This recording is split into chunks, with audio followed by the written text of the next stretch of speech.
Looking inside the Alpha 78 amplifier,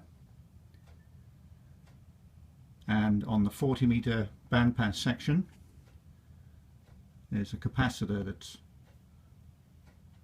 burnt out. The 40 meter tune section, you see the capacitor there, which will need to be replaced. That's a 40 meter tune section, 25 puff capacitor.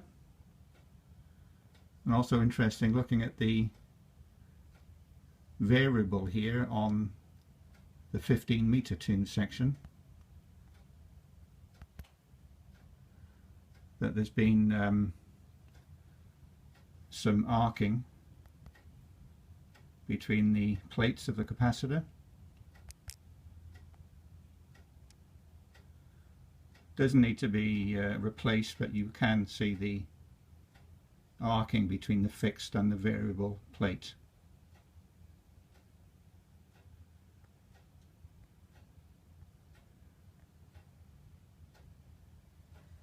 Take a look at the PA section, which has 3 iMac 8874s.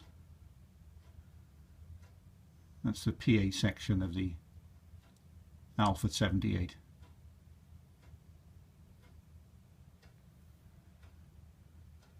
There is the capacitor here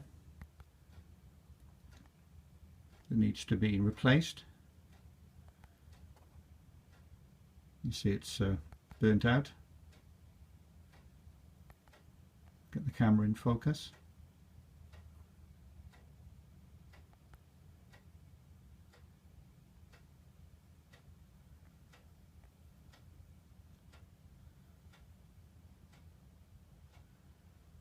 So that's just a look around the inside, the top section of the Alpha 78 amplifier.